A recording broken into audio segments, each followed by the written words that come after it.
You see all these cool things that are happening around you in your life, and to be told that there's no cure, that you're probably gonna die, and that best case scenario will try to get you 2 years.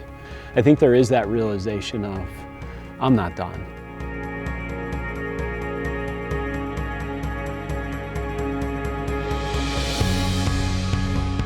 We are here in Iceland, hiking on the Fire and Ice Trail with Moving Mountains for Multiple Myeloma. The Moving Mountains for Multiple Myeloma Fire and Ice team is comprised of 2 multiple myeloma patients, 2 hematologists, some caregivers, and supporters from GSK, the Multiple Myeloma Research Foundation, and Cure Magazine. We have raised north of $2.5 million for multiple myeloma research to eradicate this disease. If I had come down with this disease 20 years ago, maybe even 10 years ago, I might not be here.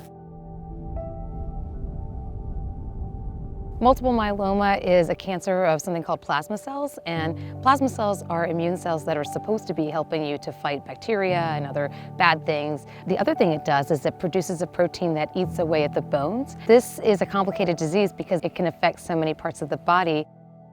15 years ago, there were very few drugs in the pipeline. Now, fast forward, in the past 12 years, there are 11 drugs been approved. Years ago, patients were dying 2, 3 years. We've tripled the lifespan. And the MMRF is really a beacon of hope. Every drug I've taken over the last 8 years did not exist when I was first diagnosed. The money that this team raised goes 100% for research. And they're the folks on the front line of medical research to explore new therapies and new treatments, and there are a lot. It's magical what happens here, and the money is really transforming our research. The MMRF is a world-class organization that supports patients, families, clinical research and science, and it's an organization that we wanted to be affiliated with.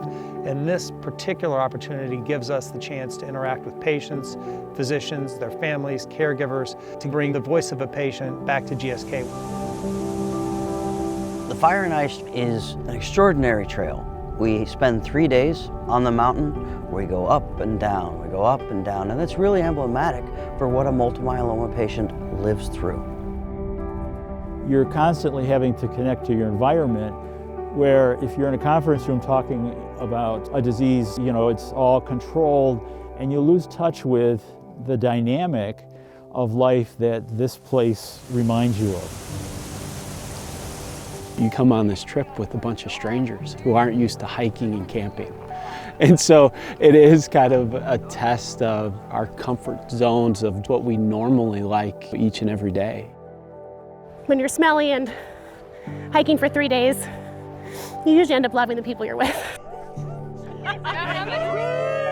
Even if I take 10% of the energy I feel now and bring it back to San Francisco, it's going to be a better day for my patients. Ben just says we go up, up, up, up, up.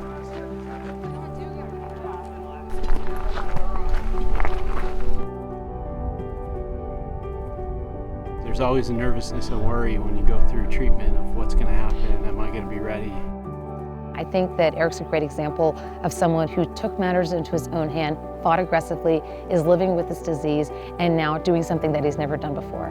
You wouldn't even know that he has myeloma. And that's not to say that he's a patient unlike my other patients. He is like my other patients.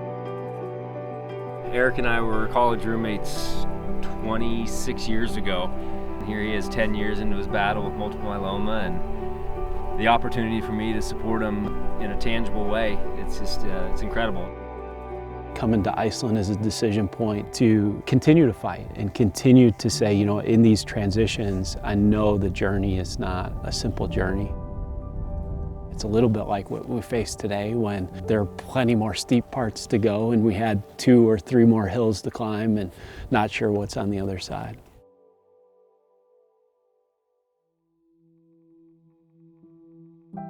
I'm like the old guy here, you know. It's like they're all a lot younger than me, but they were right there with me, cheering me on, and I felt unconditional love, big time.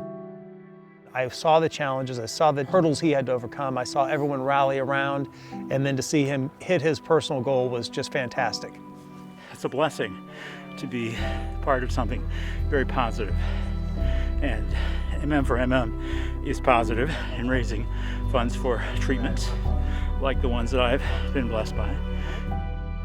When you lose someone you love to cancer, you can feel very useless, like there's nothing that you could do to help them, and this gives me something I can do to help other people not have to go through what we went through. And that's probably why the money matters more than anything.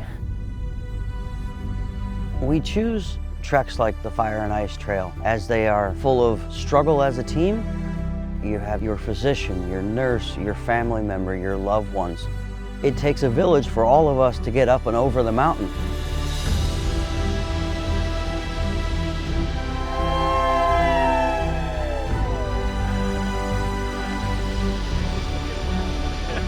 I've kind of used this last year as a year of celebration, a year of reflection, and so what a great opportunity to celebrate 10 years since diagnosis and 10 years of life and 10 years of renewed hope. It's great, it's wet, but it's great, it's like wonderful, it's a new beginning. Hope gives us a sense that there's something more, that we're here for a purpose beyond ourselves and that we can connect to a greater good. And for anybody with the disease, you can't let go of hope, you always got to have it.